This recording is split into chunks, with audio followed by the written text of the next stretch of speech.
we go.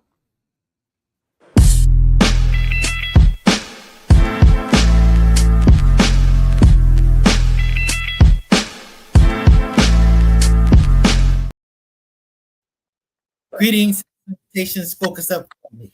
Welcome to the July 11, 2026 installment of the Focus Up Show. We thank you for tuning in with us live first Saturday morning at 9 a.m. on YouTube and various other platforms, or catching up with us on replay. And we ask you to click that like, that subscribe, that bell, and share to support and maintain your weekly Focus Up fix. I am Mr. Nice Guy, nice as in the word Saint spelled backwards. And today, my co-hosts are Brother Walk, host of Sex Talk with Walk Thursday at 9 p.m., co-star of Street Focus on Sundays at 6 p.m. I almost hopped out with you guys last Sunday. We got Mr. Floyd X, the boss man, co-star of Street Focus as well at 6 p.m. And rumors has it that Mr. Student X will be popping in later. You know, star Yeah. Student Next back. We need Student Next back. Yeah. Come on, Student Next. We're looking for you to come on the show. I was recruiting AB. I don't know if she'll pop in. We'll see. No First Lady J. I guess no infamous El Poo, because we don't see anything about the brother. And Afro Agnostic said that he was going to be tied up, so we're definitely not going to have any Afro Agnostics. So when Student Next joins, we'll welcome my brother back. But that having been said, what's going on with you, Mr. Brother Walk? Sir? I'm chilling, man. I'm enjoying my day. Birthday coming up, you know what it is. That's why I wore my little hat. Can y'all see it? Hardcore since 74, baby. Yes, sir. So I'm chilling, just having a good time, enjoying this weekend.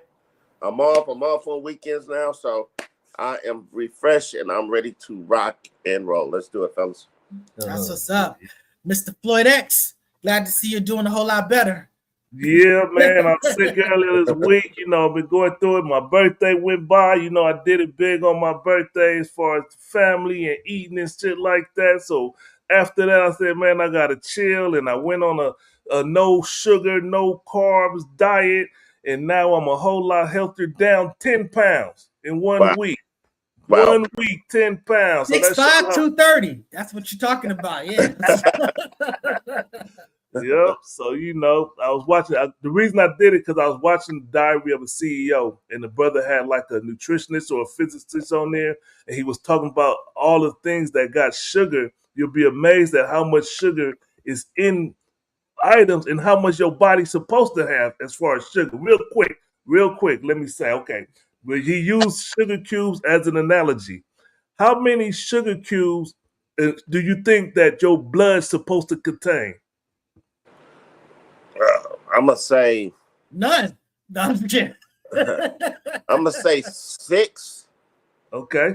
Because we're supposed to have sugar. We need that in the body as well. But overdoing it is, you get like me. What you think, nice guy? I mean, your processed sugar, I don't think you should have any of it. I understand that you should have sucrose. You know what I'm saying? But if I'm going to give an answer, I'm going to say 1. Okay, so that's what he said. It was about 1 because it was like I think he was trying. It was supposed to represent like insulin or something of that nature as far as sugar goes. And he was saying we carry too much. We put on too much sugar. And when I was looking, I was like, that's ridiculous, man. Why we got so much sugar? Why we take on so much sugar? And you know, this ain't a whole show about sugar, but you know, your health is important because a lot of people dying young, people having heart attacks at 43 years old, and you know, I want to live. I made it my 53rd birthday. My children said I was being dramatic because it's how you feel. I was like, I made it. They said, hey, we got a lot of people that didn't make it here, so we understand that. You know what I'm saying? That's what it ain't that dismal, Floyd. I made it. What? Thank God. I made it. Shoot, I feel that way. One more thing. I went to the doctor on July 2nd in hopes that I made it to July 3rd, and I made it. Watch this. I think it's like this. Because Floyd X, throughout the last 15, 20 years, have you been working out off and on? Yes. I think that's what's keeping us rocking and roll. I think if I was not working out, I probably would have been dead like 15, 10, 20 years ago too. For this eating and stuff that I do. I do eat bad. I drink a lot. all that stuff. But I have consistently been in the gym, in and out sometimes like that. I think that plays a huge part because we do know some people that's dead and gone. They're 40, so yeah. Hey, activity keeps you going. It's just like people that retire and then a year later they just pass away. So there's no question about that, you know. But the thing about the sugar thing, it's really the processing it. It's like if you were to eat a carrot, you know what I'm saying? You can only eat so much carrots, you know what I'm saying? You actually get carrot poisoning if you eat too many carrots. But it's like an ordeal. But if you juice it, you can have a whole bunch of basically the things from the carrot. You know what I'm saying? So the nature of processing allows you to get so much of an unnatural extra quantity of something. And when it comes to sugar, you know, that's what's real bad. Because I mean, you know, we didn't have sugar like that before all the extra processing. You just kind of had it where it was. So so definitely in moderation. That's what's up, you know. Cool.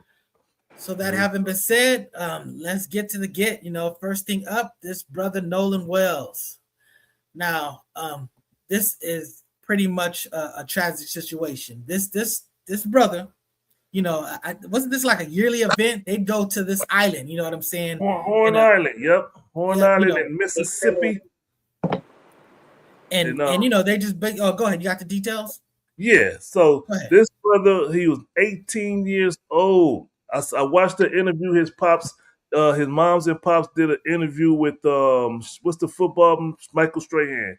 Did an interview with Michael Strahan, and the pops made it clear. The main question that black people was asking, like, you left with him, y'all supposed to come back with him. And so his pops explained that my son knows the rules.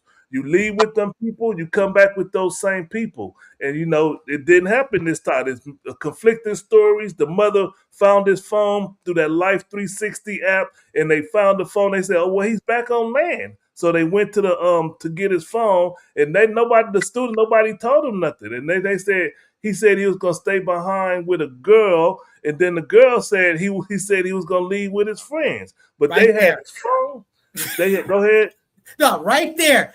Full stop. You said he said we're gonna leave with this girl. The girl said, oh, he said he was leaving with them. Y'all lying. This definitely sounds like some we know what you did last summer type situation. Like maybe something nefarious happened. Maybe it was an accident, but they clearly like just covered up and just put a bunch of BS. You know what I'm saying? But let's welcome this brother to the show. What's going on with you, Mr. Student X? Chilling, brothers. Oh shit! I thought that was a meme or something. Emotions. No, brothers, just chilling. What y'all brothers been up to? Chilling. Welcome back, Student X, man. We miss you, brother. They've been blaming me the whole time for you. I've been taking it the whole time. I was sitting outside of Student X's house with the radio. He just wasn't even paying attention. Man, just been working hard, brothers. Working hard. You know. I think I came in just in time. You know, because there's a lot going on inside the world right now, and I don't think a lot of us is taking things serious enough. Honestly. Tell us about what's up with the military fatigue, brother. You ready for war? Brother, just training, brother. It's know, if you didn't know, and now you know. You see what I'm saying? You know, everywhere you look around, I think that people need to take sign of the times, and you have to you have to be prepared. You got to be trained. You got to go with other men, to get serious about situations in general, defending your neighborhood, defending your family, your friends. You see what I'm saying? If you're really studying the time and what must be done, then you'll notice in that that the headwinds are strong. They say that there's going to be more a strife in the land, more struggle. We're not. You see what I'm saying? So if that's going to happen, then what can you expect? You see what I'm saying? So your brother been training, brother, hard. And I'm gonna continue to train. And but here I see we got a lot of topics on right now. You know what I mean? So let's talk about them. Yes, sir. So welcome back. Real talk. I've been saying that because the white people they've been doing all that preparing and all this, the gun training and all this other stuff. Black people definitely need to step that up and get that together. So that's what's up. Hey, Big Cuz, he said they took his phone to force. First of all, what's happening, Big Cuz? But he said they took his phone to force him to leave with them, but he didn't leave with them. Yeah, they shouldn't have left that island without him. They should not have left that island without him. And you had his phone? Yeah. You know what I'm saying? Yeah. So yeah, and his kid. Yeah, that's just complete total bullshit. Something definitely happened. So that's what's up. That's what's up. So yeah, And you got, and what's crazy right now, you got Caucasian people telling black people, don't go nowhere with your white friends. Stay with your own people. And they be serious. You know what I'm saying? Like, I don't know how accurate it is, but I looked at my life. I've never been with only a group of white people anywhere. That's just my personal life. Never in my life have I been with only white people going somewhere. Well, I know this. I have a quick story. When I went to my buddy bachelor party, I was in the Navy with in Jacksonville. He was marrying a black woman. I said, I'm not going to the wedding, but I'll go to the bachelor party. So anyway, I go there, and he got a bunch of some Navy buddies. I never met these guys. Bunch of cats he knew, and we was all partying. But then he had left. And then it was the night was getting on. I was talking to some chick. That didn't come to fruition. But then the white dudes, they wanted me to ride with them. And I was like, nah, because I was calling my Lyft, but I wasn't having Wi-Fi service on the beach for some reason. I didn't have a phone that I would have to have a Wi-Fi code or some shit. So I'm like, nah, I'm cool. I just knew in my mind, I am not going no fucking where with you dudes. You know what I'm saying?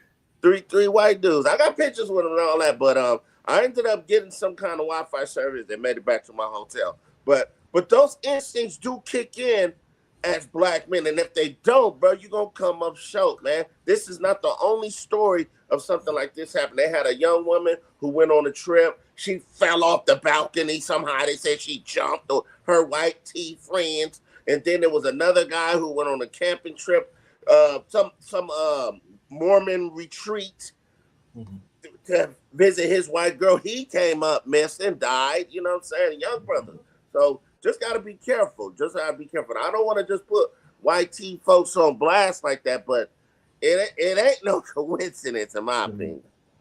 Hey, when you go on a trip, just make sure you know who you with, because it's just like that sister that went out with her so-called friends and she ended up dead. You got something to say about this student X?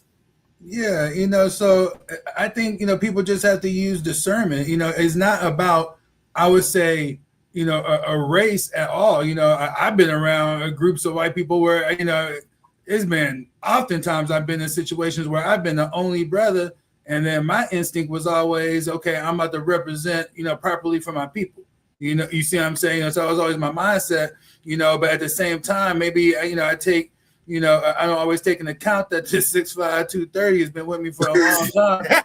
So, in these situations, I always knew how to defend myself too, you know what I'm saying? And there's a certain posture I took to where, no matter who you're around, they know that, if you're going to test this person, you likely, to get, a call. You know what I'm saying? It's not going to go unchecked. You see what I'm saying? At the end of the day, so there's certain things you could do to be proactive to kind of discourage some situations, but you kind of just always have to be, on the, general number one. You know what I mean? You always got to be on the lookout. You got to know, what's going on, at all times, I would say, and that's no matter who you're around, so in this situation right here, I don't know exactly, there's a lot of, a lot of questions that remain unanswered, but, it's, to me, it's not a conspiracy to think that there's some foul play here. It just like there's definitely, not, that in that Charlie Kirk, a murder trial as well too. We're gonna get to that. Yeah.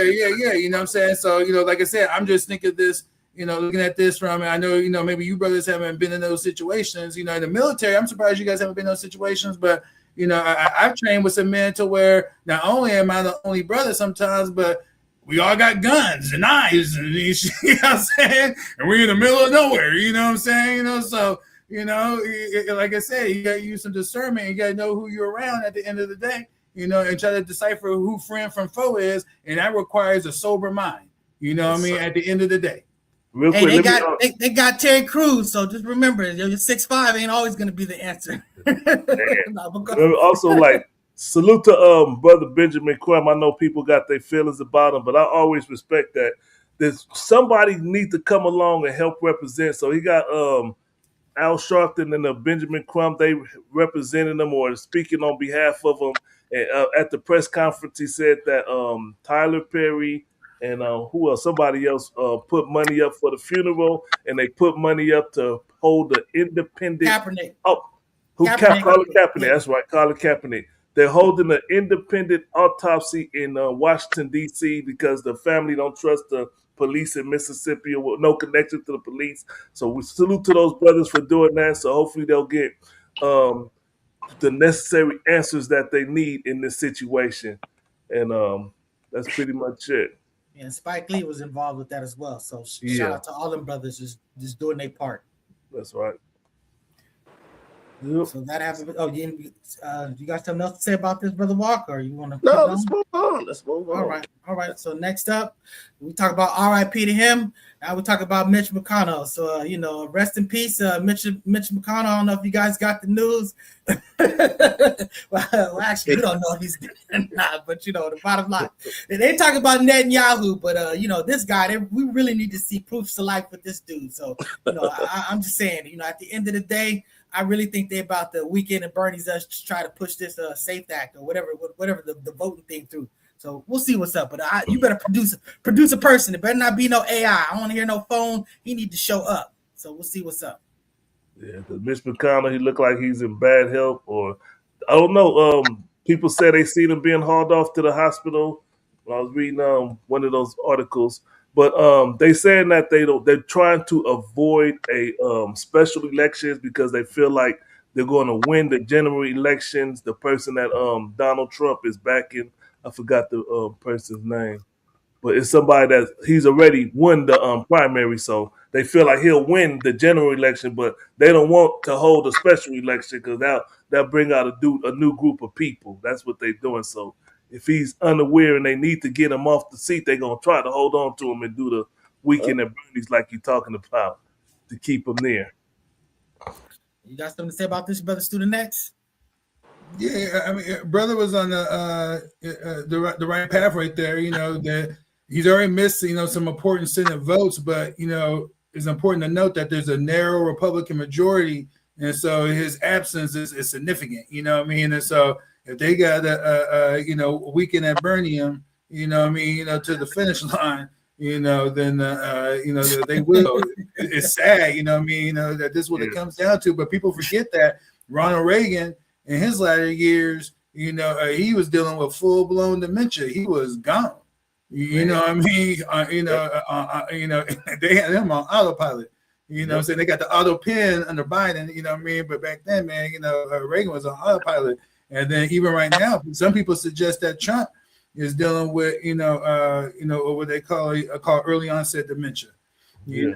So, who knows, but yeah, no, Mitch is, he's very elderly and he has no business, being in that seat right now.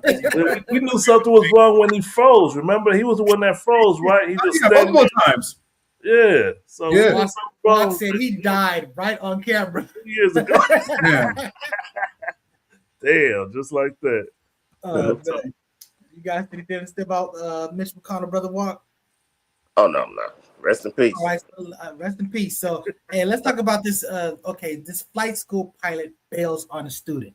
Just think about this. This person you're trusting your life with that's training you, and this person is going through all type of depression and stuff, and he just basically looks at the student and he says, "You know what to do," and literally just unbuckled himself and just jumped out the plane to his death, and left that student figuring out. Now the student did land it. That's a real trial fire situation. But I mean, it's just real crazy to even put somebody in that situation. But I gotta say, we gotta do a better job of vetting people in those positions of power, because this reminds me of the situation where that was a commercial plane and the co-pilot locked out the main pilot, I guess, out of the cockpit.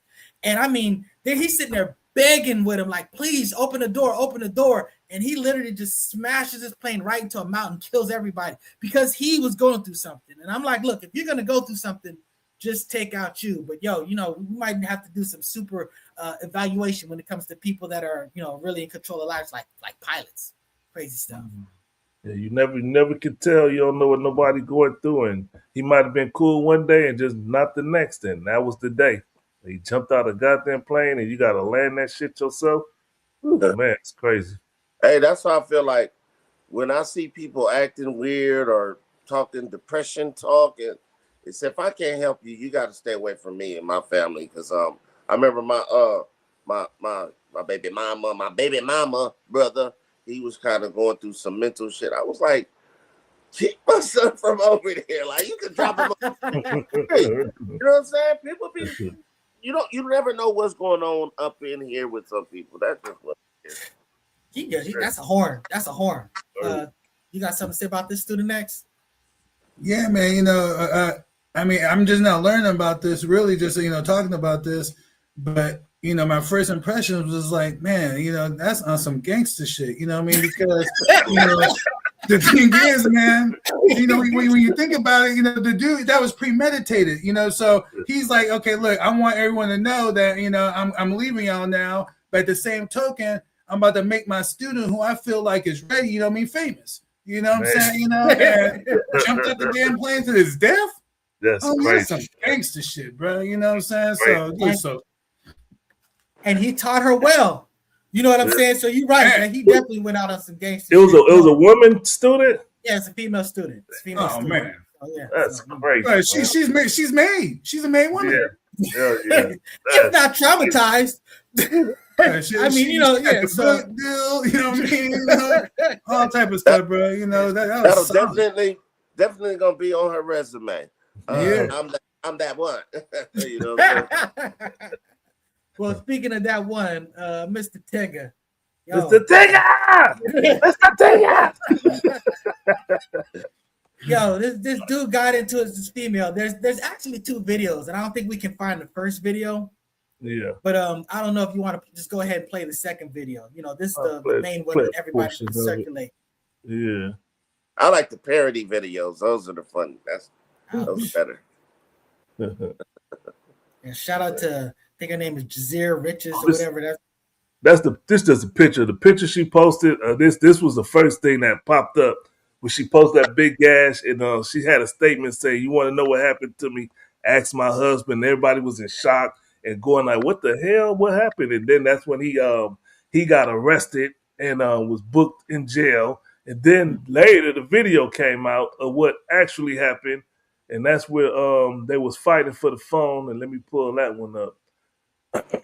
And then that's where they was fighting for the phone, and he got charged. Yeah, and because that young person was there, he was what do you call that? Because the young person was there, he was accessory or committing a crime in front of a child was another charge that he got put on. Damn. Yeah. So when you hear the voice you hear is the I see Autumn crying. I'm not doing that. Yes, you did. She's drunk. You're literally stepping on her. I'm not stepping on her, Alex. I just want to go. My phone. If I was anybody else. Newly surfaced footage appears to show media personality Big Tigger in a tense confrontation.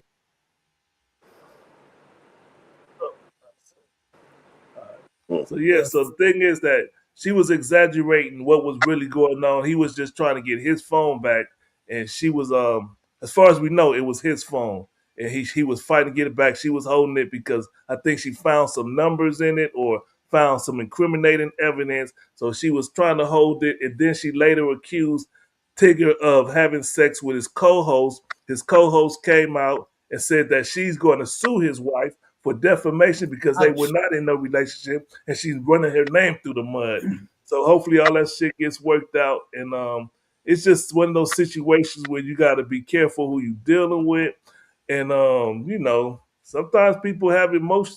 I don't know if it's an emotional breakdown. What do you call that? Emotional. It was definitely an emotional breakdown. But I will say the first video you see when that happens right before this, they're sort of like wrestling for the phone because she's like, take a picture with something like whatever. And I think she like grabs his phone or something like that. And then they start sort of like wrestling. And he didn't do it on purpose, but she absolutely gets face planted. And I think that's where, because you can just see it.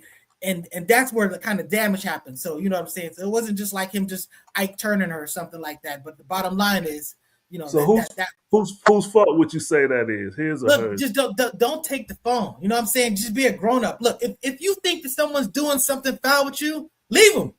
You know what I'm saying? Just like if you really think that they doing the cheating on stuff like that, then it's time to move on. It's not about a gotcha moment. It's not whatever. It's just the bottom line is if that's what you feeling, you need to be an adult, move on. But a person's phone is sacred because, like I said, I got a lot of stuff in my phone. I'm talking about like passports, this, that, and other. It's my ability. I literally can't file stuff with the court without my phone because you have this thing that generates codes and stuff like that. So I'm just saying that it you know, I could not risk something stupid happening to my phone. So I just would not be okay with anybody messing with it. But so, you know, go ahead, Walt.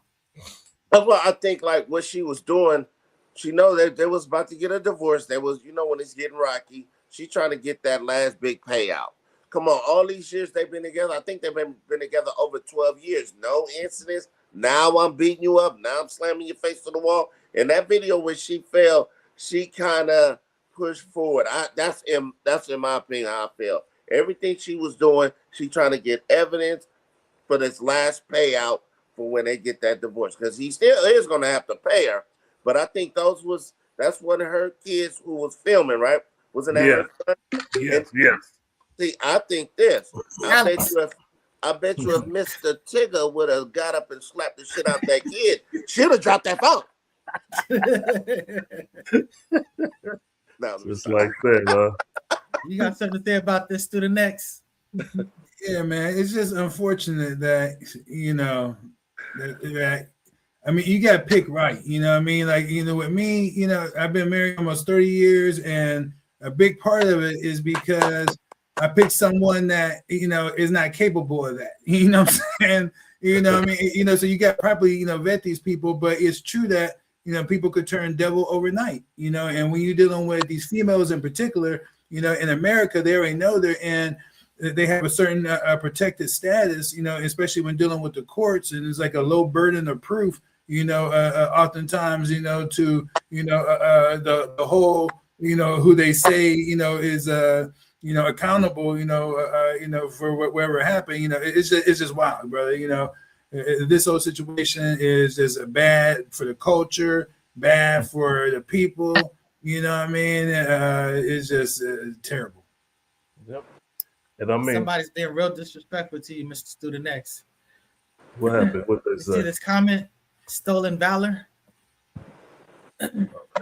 How's that disrespectful? Well, they're saying you dressed it. Well, hey, Walk always says put up the dumb comments. That's what we're talking about. You know what I'm saying? Yeah. But yeah. I need more context. I need more context. Well, I mean, because clearly, look, you're not wearing a United States outfit or anything. Like, you're just wearing like fatigue. This is basically just, you know, again, you're not pretending to be someone in the army or some whatever. You know what I'm saying? This isn't that type of gear or anything like that. You know what I'm saying? But well, no, it's absolutely that type of gear. This is a Shaw concept.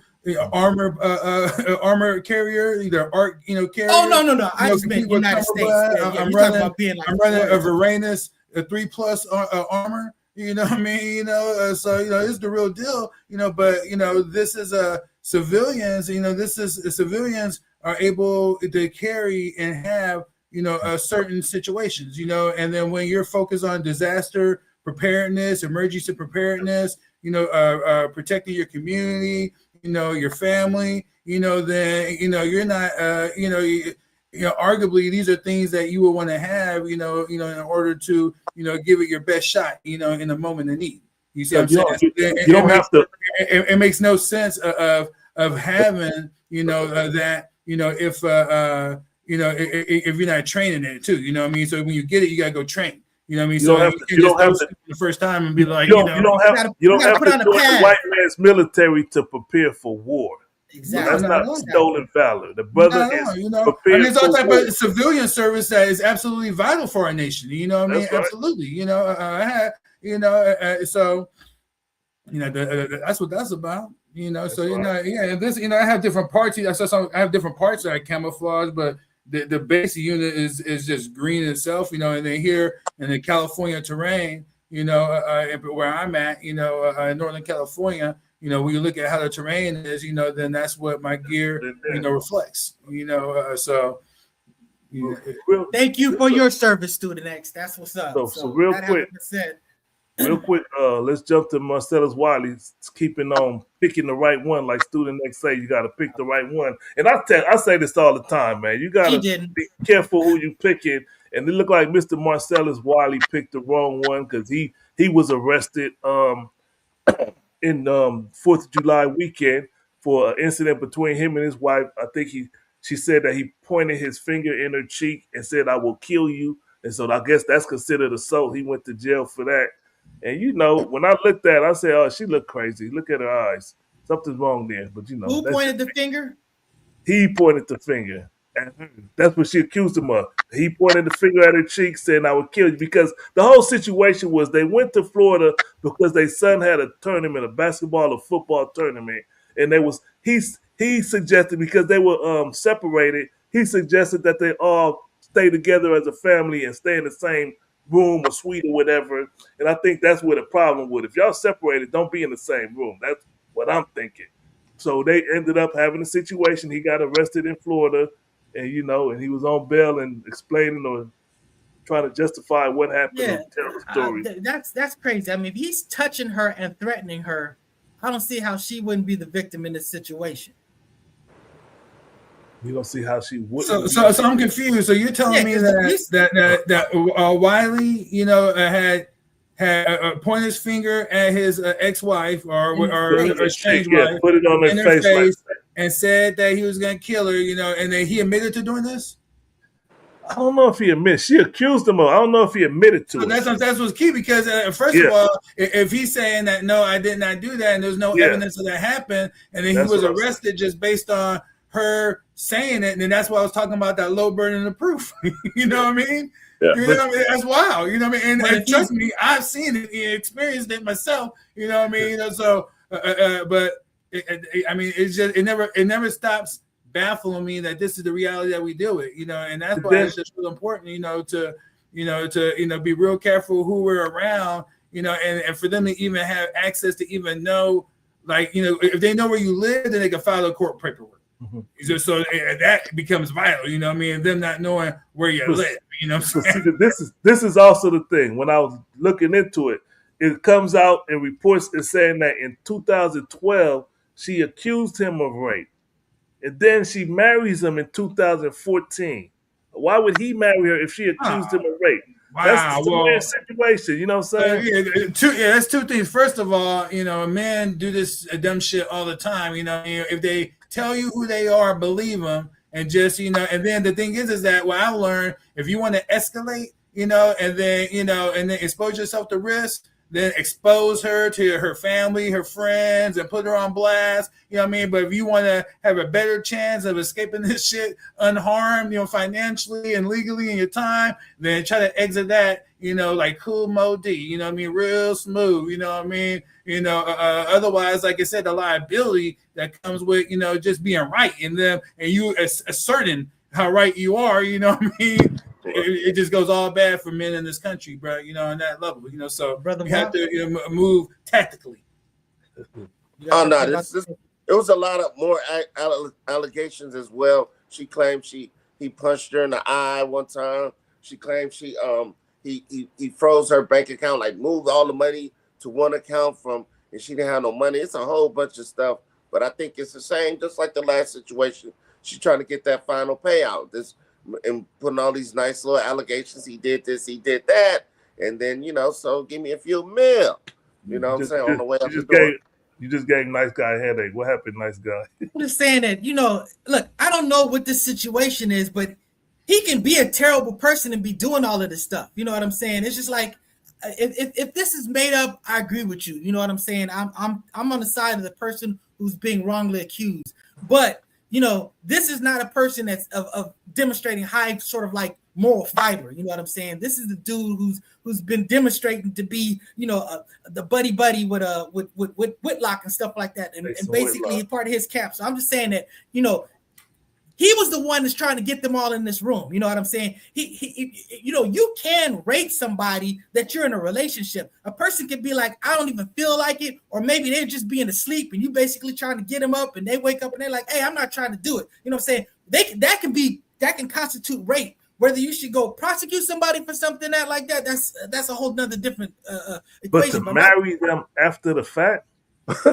Look, I told my wife, she said that sounds like a General Hospital story. That's the story that she remembered from General Hospital when she was a kid. But see, rape is basically sex without consent. You know what I'm saying? Yeah. And I remember that homeboy, what's the dude from the Goody Mob, the chunky one. You know what I'm saying? CeeLo. He's basically saying that how can it be rape if she's not awake and she can't say no? Damn. And I'm just like, obviously you don't understand how this consent thing works. And I'm just saying that, it can happen. There could be a scenario. Bro, that's not like that, brother, right there, bro. It was a minister society. You know what I'm saying? That's wild. Position yourself, in those scenarios. That's wild. It's like a buffet. You know my point is that I don't know how severe it was. Obviously, if he just like beat her and stuff like that, absolutely, she shouldn't have went into that relationship. He shouldn't have went into that relationship. You know what I'm saying? Look, I'm not trying to justify their relationship. I'm just saying that if at the end of the day, he started poking her in the face and told her, I was going to kill you. If that is indeed fact, she's the victim in the situation. I don't know if it's true or not. For sure. But I'm just saying he was wrong for that, if that was a fact. Yeah, so, so that's what's up. So I don't know. It was good to talk about it. You want to go to the commercials now?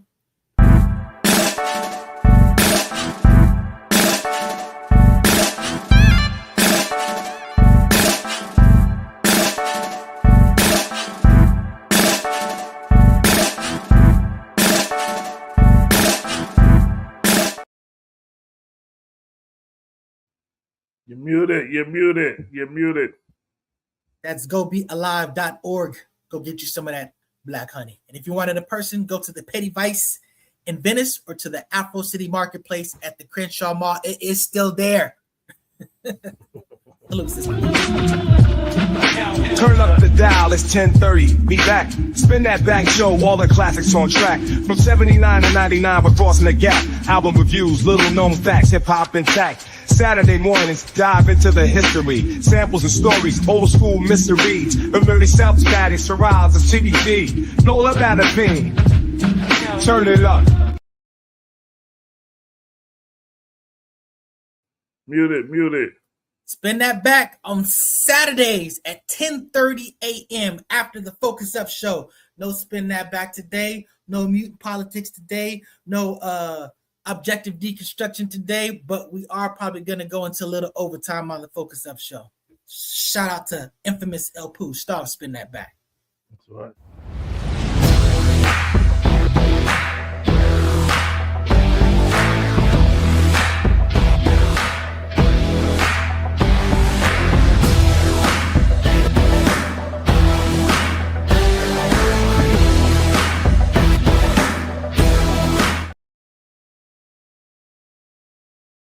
La Brea Trucking for all of your trucking needs. Y'all didn't see the number that time, but y'all can always go to the other shows and get the number. I'm going to try to find it, put it short and commercial with the number. But La Brea Trucking for all of your trucking needs. Call the brother, East Coast to West Coast, North to South, South to West.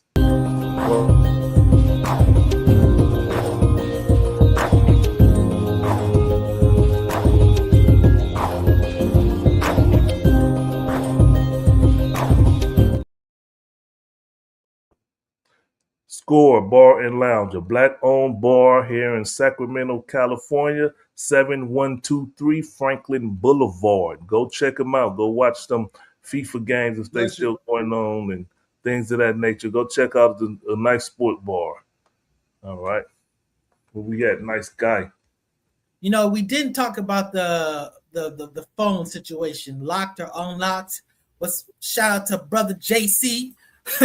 Original Focus Up founding father. So we're talking about phone unlocked. If you're in a relationship, phone locked or unlocked. I'm going to ask student X. I already know the answer to this question. At least I'm going to speculate what the answer is to the question. Phone locked or unlocked in your relationship, my brother. But my phone is locked always, but my wife know my code. You know what I'm saying? You know, so that's for everybody else not being there. You know what I mean? So that's what's up. That's what's up. I'm at the end of the day, my phone's always gonna be locked. It's always on silent. It's like, when I get to it, I get to it. But all intents and purposes, like I said, I cannot risk anybody messing with my phone. My wife does know my code, but again, you know what I'm saying? That's if like I end up dead or something like that. But for all intents and purposes, nah. My phone is just way too. I need total control of my phone. No one can touch it. That's what's up, brother. Walk. What about you? If I end up dead, I'm dying like this. Fuck you. You ain't getting it. Everything in here is dying with me, and I'm gonna I'm gonna keep it a buck, man. I don't play about this phone, bro.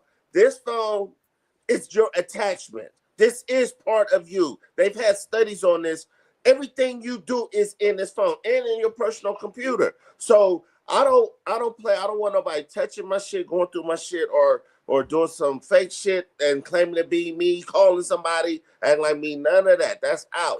Big Tigger, I feel my boy when he was really wilding out behind that phone. Give me my shit. And now I'm a guy where I just keep all my phones locked. I got like 4 old phones, I use them for music and everything, but all of them got a code and only I know it, and I'm going to die with it.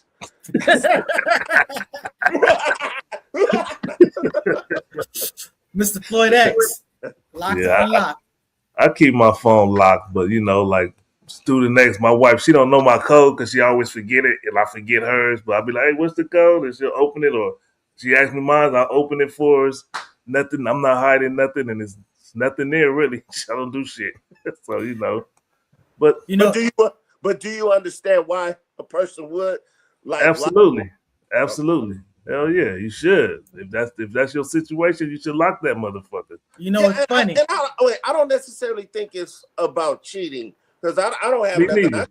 I could switch phones with my partner. Ain't nothing popping. I be trying to tell her like I got too much other bullshit going on to be dealing with some chick. Like it's too much crap going on in my life. But I'm trying to juggle all this stuff. But I do understand when people lock their phones, and I understand. Like I done seen people like just had a phone unlocked, and I'll be like, "You is tripping, bro." But I get it though. I get it. It's funny because with my wife, when she be like, when she's on one and she wants to pick an argument, she's just gonna make an argument out of anything. So I always tell her, look, if I'm damned if I do or damned if I don't, I'm just gonna don't because it's a whole lot easier. You know what I'm saying? So that's why that would never work. You know what I'm saying? But the funny thing about it is, like I wouldn't give her my code and stuff like that, but my code is like a slight variation on her code. So it's basically like the Empire Strike Back where the Millennium Falcon is hiding on the desk, whatever. So I always hide in plain sight in the place that you don't look for. But the bottom line is, no, you don't know. Hey, the folks, I don't know if you guys saw that comment, but the folks dropped gang. Y'all saw that? Here we go. Liberty Twitcher dropped gang. He said it's not about hiding what's on your phone from the woman. It's that she's too emotional and gets triggered by the things that are meaningless, but she's not a logical animal. Damn. Salute. Yep. Y'all agree with that? Yeah, I agree with it. Y'all agree with that? I believe women can exercise logic, but I don't intend not to pump the horn, man. I know, man. The horn guys.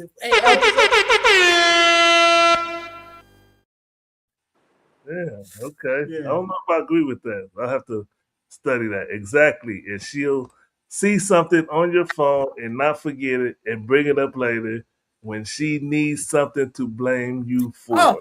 Oh, yeah, my wife is great at that stuff. So, and again, like I said, it's something that's completely manufactured by an interpretation of it. So I'm just like, yeah, we're gonna avoid all that bullshit. You can be mad as you. I don't give a damn about you being angry. Who that bitch you was with in that picture? Real talk. That's why she's not a Facebook friend of mine. Who's that female comment on it? Yeah, but we're gonna put it into that bullshit. It's funny. So that having been said, all right, Marcelia West, what do we got up? Whoops, sorry, I can't see. What do we got after that? Oh yeah, here we go. Do you tell your lady your cooking is bad? Hey, Walk, this was a great one right here. I'm gonna let you start this off. Go ahead. You brought it up. Well, it came from this video I was watching where this female, she was pressing him, and it was Thanksgiving was coming up, and she was supposed to make the mac and cheese, but he tried to tell her, don't do it. He's like, my sisters and my mother are gonna go in on your ass behind this, so just abort the mission. So now then she started asking about other cooking and other foods, and he was like, baby, you can't cook, but I love you. And I'm gonna be like this, I'm gonna keep it real. They kind of resonated because I've been with a few women where the cooking was not that good. Because look, my mom throw down, my aunties, pops throw down, my ex-wife, my two ex-wives, they throw down. So it's kind of hard when you get with somebody new and it's like, this is not the business. Don't say nothing, people. Not the business. That's fucked up. That's fucked up. That's fucked up.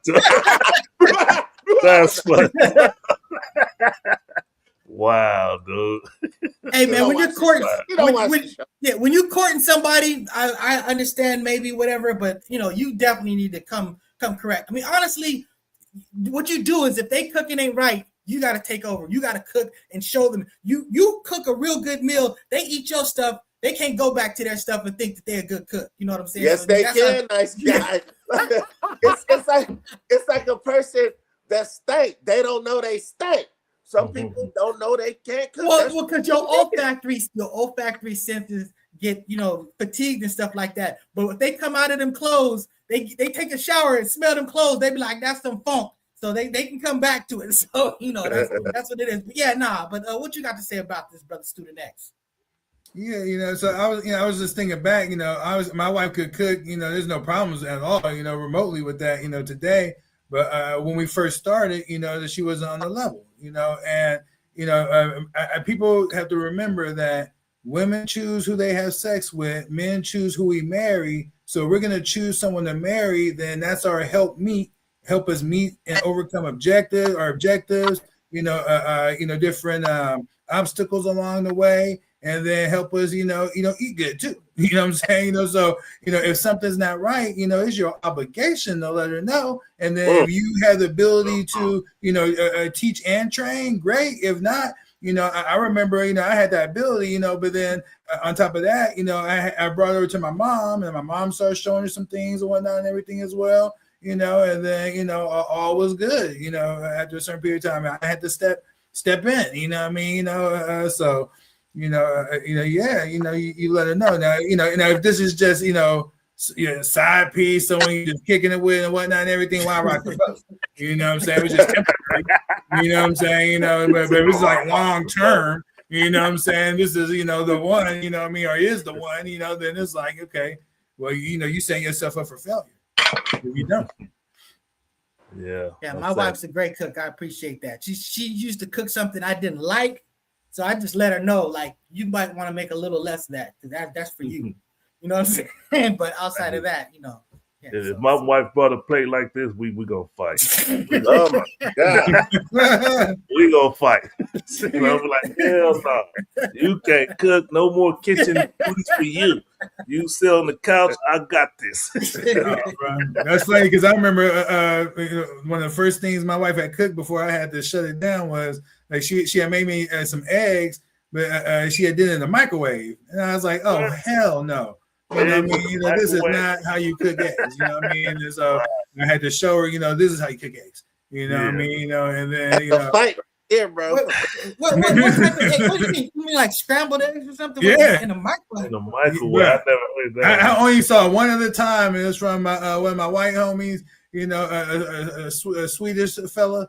You know what I mean? And he had cooked eggs inside the microwave too. And I looked at him like he was crazy too. I never heard of that in my entire life. Yeah. Right.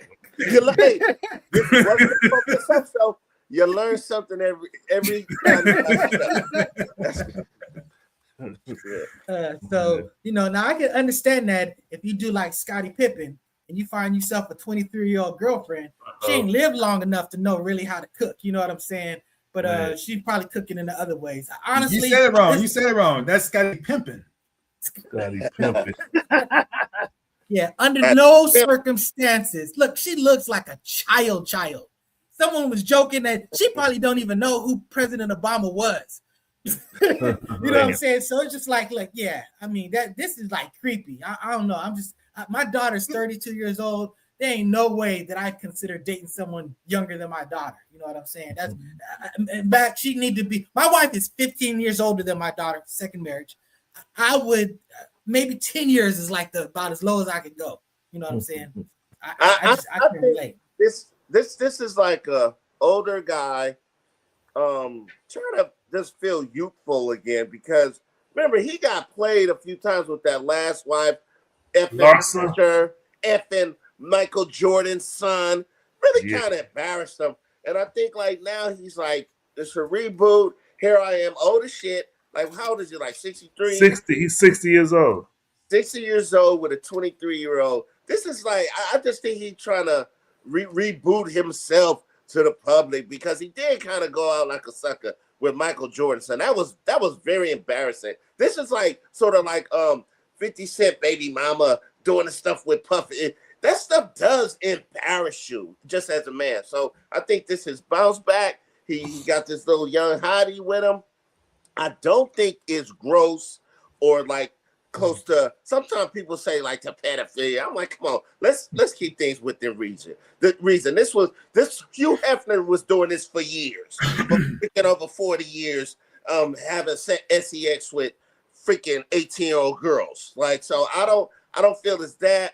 He's just trying to feel youthful. He got this young chick. They ain't talking about nothing. You know, they ain't having no conversation. What the hell are you talking about? So I would say salute to Scottie on this. He doing his thing. He got him a young hottie. Salute to Scottie. Salute to Scottie, huh? Yeah, I say to each his own, man. I don't trip off it, and I wouldn't want my 23-year-old daughter with a 60-year-old man. That's too old. Like, what you gonna get out of that? What you trying to do with that? You know what I'm saying? I don't like it. I mean, it's pretty obvious, you know what I mean? Because the thing is that in that situation, you know, then, I mean, it's just pretty obvious. But like he said, to each his own. You know, at the end of the day, you know, I don't think, look, there are laws in this country, and as long as, you know, she is 18 and is consensual, you know, then it's okay. But the thing is, in that situation, that one could only speculate, you know, that is less about love and more about positioning. You know, there has to be some sort of benefit, you know, being derived, you know, from somebody, you know what I mean, you know, from both parties in this situation. And, you know, it is what it is. I always ask the simple question. Do you think that she would be with him if he wasn't Scottie Pippen and didn't have his bank account? I mean, you see it sometimes here and there, but it's less likely for sure. You know, the fact he is Scottie Pippen, he could have, you know, 18 if he wanted. You know what I mean? You know, so he could pick. You know, but you know, for whatever reason, however this situation, you know, materialize, it is what it is, and why, you know, I don't know if this is being announced, like he's saying, this is my girl. Put that picture back up. You guys acting like Scottie is Denzel. This dude look like Alice the Goon. If he wasn't who he was, she would be like, get away from me, you nasty old man. Get away from me. Bro. Just makes me concerned that I don't think people understand is that America is turning into, I don't want to say like a third world country, but in terms of like, because of the cost of living, and then, you know, what some people are able to derive, you know, when you go to these other countries like Mexico, you know, Colombia, you know, a lot of these different places, especially in Latin America, you know, you'll see a bunch of these fat white men, you know, with these young girls, you know what I mean? And you know what it is. You see what I'm saying? You know, and so, you know, you're going to start seeing more of that. That's what Kevin Samuels was talking about when he was talking about winter is coming. You know what I'm saying? You know, is that situation, you know, right there, you know, where women, the tide is going to turn, you know, to where, men are going to become a whole lot more valuable, especially, you know, if you have some sort of trade, you know, and real, you know, talent, you know, out there to derive income. Young people don't make me feel young. Young people make me feel old. Old people make me feel young. I'm just saying that wouldn't work for me. To each their own. No, that makes sense what you said. I never thought of it like that, but that do make sense, because, you know, when I'm around, because I'm around a lot of different, you know, age groups, but, you know, part of what, you know, is in my motivation to stay to a certain level of fitness is because I am around young people. You know what I'm saying? At the end of the day, you see what I'm saying? And that's how that vagina make you feel too, especially when you got your Viagra, baby, keep the Viagra. Nah. All right, let's talk about this because I know the Student X is chomping at the bit. There's a lot of stuff going on, and I think they have tons of evidence to at least push this through to a murder trial. And not only that, a lot of confidants and friendlies to what's her name, to Kirk's wife, Erica Kirk's, are basically are locked in as well. They're like, this dude is quite obviously guilty. Now, whether there's something else nefarious involved, there's the other person, if there's a dark Sidious that's pulling strings behind the curtain, whatever, but this dude has definitely been Anakin slaughtering the younglings. So, that's what's up. So I see that smile on your face, brother. Correct me. Tell me where I'm wrong, Student X. You got the floor, brother. Uninterrupted. I tell you, first of all, chomping at the bits, the one thing, I've been, since I've been on my hiatus, I've been doing a lot, brothers. It's, from work to, preparing all sorts of situations. I've been dealing with betrayal, all type of, scenarios. But the whole thing is that, I found a certain level of calmness and peace because I'm dealing with so many scenarios simultaneously that's what it took, for me to really hone in and accomplish all these tasks, simultaneously, and so, I was, patiently waiting for for us to talk about this. But again to this case is that, first of all, this is, and I know, brother, Nice, that this is called a preliminary hearing, and it has concluded. And probable cause is most certainly will be found in the situation. This is, routine in the criminal cases is rarely do preliminary hearings end without a probable cause finding. But here what this is different from a trial is, again, there's a very low evidentiary threshold, and it's not designed to determine guilt. That should be outlined by the fact of how they had, the boyfriend, Lance Twiggs, being deposed via, a videotape, and the defense not having the opportunity to cross him. You see what I'm saying? If this were a real trial, real case, that wouldn't happen, But right now, what's crazy is just that most people, when you're really looking at what's going on, it's just people are, it's just a lot of outrage, frustration, disbelief, disappointment on both sides, really when you look at this. But, for me, I just, I got to remind people that when you're dealing with criminal law, there's one question that this comes down to, and this is, can guilt be proven beyond a reasonable doubt? And I stand on where I said, before, is that, either he's going to get, knocked off, during or pre this official trial begin, or ultimately, I believe he's going to be found not guilty, Really? Yeah. Real quick, Student X, you believe he acted alone or he acted with other parties? Bro, I believe he's a pawn in the game myself. I believe he had no knowledge of what was going to happen, and he was moving, based on, someone else was guiding him, for whatever the motivations or reasons. I'm not here to prove all that. I have no clue, But from what I'm seeing, candidate type, you say like a Manchurian candidate type situation. Where I won't even say it like that. I would say that, like, for example, on any type of videos to where it's him, not like stunt doubles, but when it's him, that's being shown, then, those are obvious. He's doing something really basic. He's not scaling rooftops and jumping down 2 stories, the building, landing on his feet. You know what I'm saying? That's going on, so. So yeah, like I said, for me, that's just my own personal feeling. But where I'm at is, I just want to. I'm asking I'm where most people I feel like should be. Which is, I'm not interested in mob justice or this lynch mob mentality or whatnot. I'm asking questions. I just want to know, essentially what happened. You know what I mean? Is he guilty? Did he really do it? Did he not do it? I want to see the evidence. I want to see the information. I don't want to see screenshots. I want to say this. Still, I want to say this. I'm with you because, like, you can't really put nothing past this government. Like, it's been too many things that happened in the past that we still like with Martin Luther King, JFK. We're still like, did this really happen like this? The way you guys say it is. And now with modern technology, you really can't put nothing past if there's a conspiracy. I think he was involved, but not to that extent.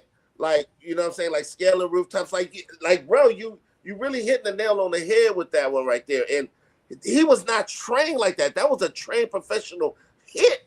What happened when that precision hit to the artery to make him bleed out like that? They had a Navy SEAL speaking on this, and he was like, "That is not an easy shot. The wind could throw that off. Just by one little breeze could just throw off the whole shot or something like that." So I'm with you, and I agree. This is definitely not case closed. Like he did it, and everybody's just sharing. Bro, the rifle they showed didn't. If it's the one I saw that they had in that little like cardboard box, how they ship some guns in, it didn't even have irons on it. Wow. It didn't even have irons on it. It's sights. Yeah, you know what I mean? Where you have to line them the two up to even have a trajectory. You didn't even have that on it, bro. Yeah, how are you going to take any type of shot, let alone a shot without even irons on it, bro? So, like I said, there is, this is no conspiracy theory. This is asking questions, and this is what a real trial is going to deal with. We're going to deal with the authentication of evidence, like the screenshots that we saw, the photographs on phones, digital images. There's going to be some authentication requirements when it comes down from a trial. We're going to find out who had account access, who controlled passwords, could messages have been altered, were original devices examined. But I don't think that stuff will come out.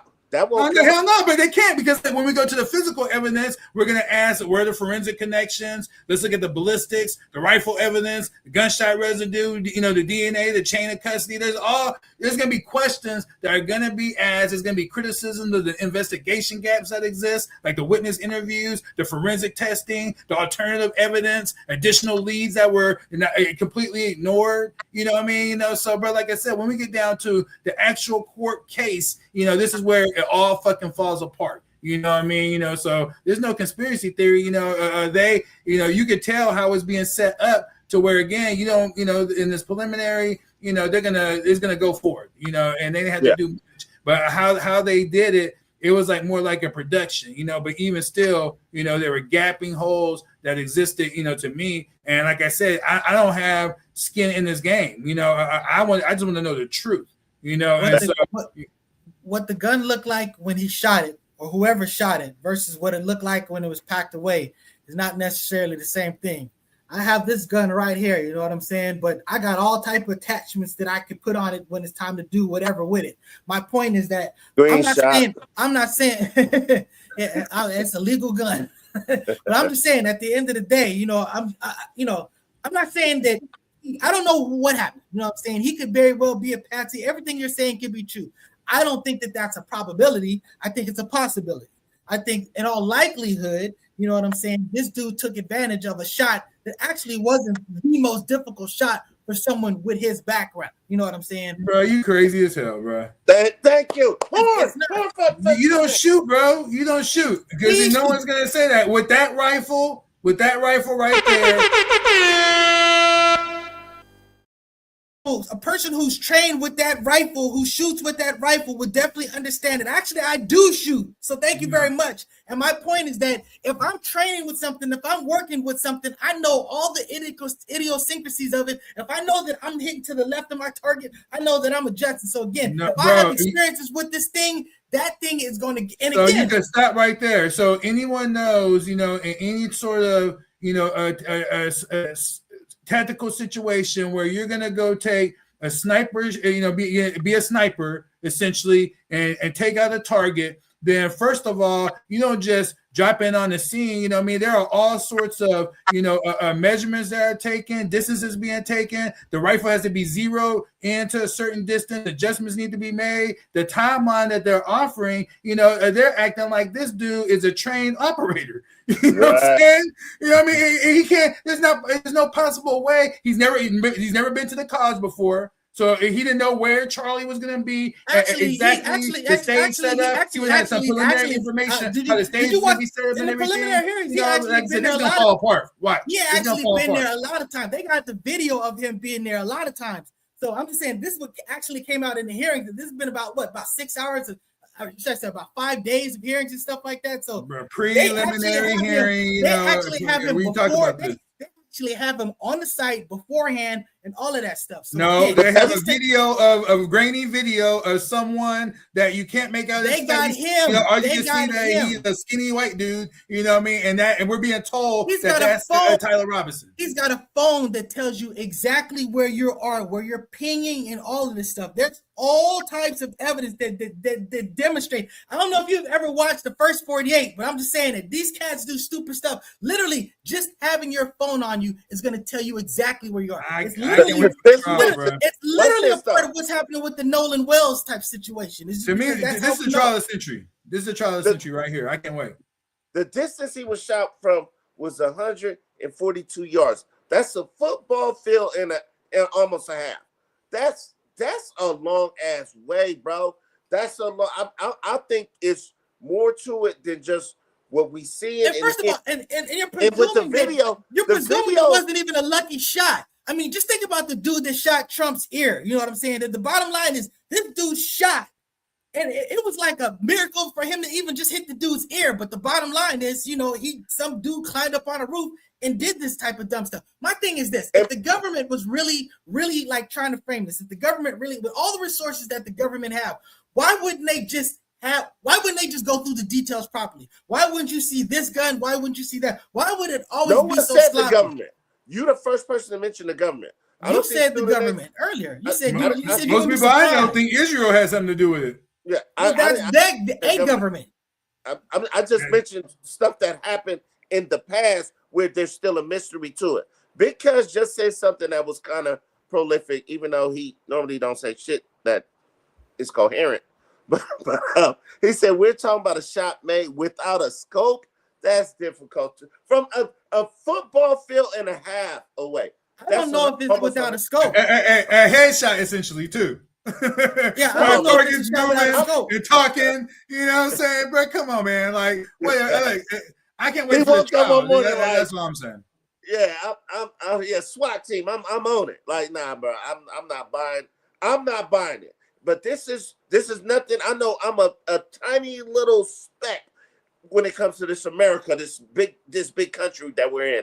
And so really I be feeling like my voice don't matter, but I kind of feel like this is some bullshit once again. You know what I'm saying? Hey, Tyler has a presumption of innocence in the courtroom here, and that is, a great advantage in and of itself. And like I said, I'm down for whatever the truth is, Right. And so I can't wait to see. But it's just weird how you had President Trump's son present, you know what I mean? And like, so it's already, you already had the president already tell the American public he's guilty. This guy is guilty. You know what I mean? That in and of itself, for all those that had that Trump derangement syndrome, I don't see how they, aren't skeptical of this whole situation in and of itself. The fact that Trump is endorsing this, you know what I mean? So confess. But that's what you all say. If he confessed, then how come there has not been any type of plea entered? I'm saying he confessed. Did you see the people he confessed to? He confessed to. No, I saw text messages, but like I said, those have to be authenticated. Again, we have to find out, did anyone else have access to his account? Could the situation be altered? Was it in fact that was he the person that sent it? Is he going to testify that he was the one that sent those texts? Right.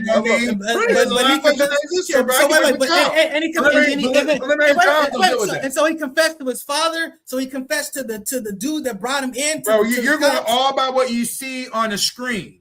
All about what you see on the screen. All we're going by is what's being reported. Everything that we're going by is what's being reported. So I'm saying that doesn't change about your observations as well. You're going based on the information that's being presented to you, right? All I'm saying is that Tyler Robinson has not entered a plea, and he is not asserting because it's smart, because he's got an attorney. And he's smart. But he has a court appointed attorney. So since this is a capital murder case, he can be given the what you call the public defender. So instead, the court pays for some sort of attorneys, to go ahead and defend the individual. So it's not like he's being like funded or financed, by but an attorney's not going to tell an attorney is still going to basically give you what they think is the best advice. My father was a public attorney. My father was a public attorney for Ron Karenga. You know what I'm saying? The bottom line is, and he got him off. I mean, there's some who are better than others for sure. Yeah. Hey, nice guy. I totally disagree with that. My case I had, my attorney was telling me take that deal for 20 years. We would have never met. Again. I would have never met through next. Again, like Student just said, some attorneys are better than other attorneys. Brother, let me finish, because sometimes they working together as well too. Like I remember with my case, I'm speaking about me. My whole case, my voice was never heard, even to when I got convicted. I never said a word to nobody, and I think the same thing gonna happen with this white guy, Tyler Robinson. You're never gonna really hear from him. Like, listen, I didn't do this. This didn't happen. I didn't write that note. I can't shoot like that. Based on his attorney's advice, yeah. His attorney told him don't show up. His attorney gave him that that's advice. What they tell everybody. They tell everybody, like, yo, it's best that you don't speak and all this shit. But you think he's not like, if he's guilty, if he's innocent, you think he's not salivating like, wait, I want to talk. Can I speak to somebody? They got him quarantined in a cell. He can't even do like my boy Ed Hefe from HA Gangsters. He running his podcast from jail. He can't do that. Brother Walk, he turned himself in. If he was innocent, he could have went on a media spree before they even got him. He could have been like, stop it. So like in these type of cases, high prolific cases, it is always routine to where hella people call in and claim responsibility that they did it. Routine. So then it becomes law enforcement who has to then vet these situations to find out what's right, what's real, the whole 9 yards. And so what I'm saying in this case, there were other situations. There was a lot that was ignored here, bro. You know what I mean? And so like it starts with really trying to authenticate. To start with, was this the guy? But instead. What does that have to do with him turning himself in? I just said that if I was innocent and I was turning myself in because I think people are coming after me, I'm going to the media and be like, I ain't had shit to do with none of this stuff. That's you, but he's a white boy who has his dad had connection to the sheriff, that there was a friend in the family, and so to make sure he didn't get shot up, he was smart. He called them, and let's do this, cool, and they did it cool without incident. Because he confessed he did it. He said, "Let me turn myself in because I did it." No. It's because let's say you tell you didn't do it, and then you're looking on the news and you're talking about you're wanted for a murder. My God, you don't want to get shot up. You know what I'm saying? You're like, look, I didn't do it, man. Look, here's what I'm doing. My family, come get me, please. I don't know that they found him before he turned himself in. I know that there was someone. That's the report.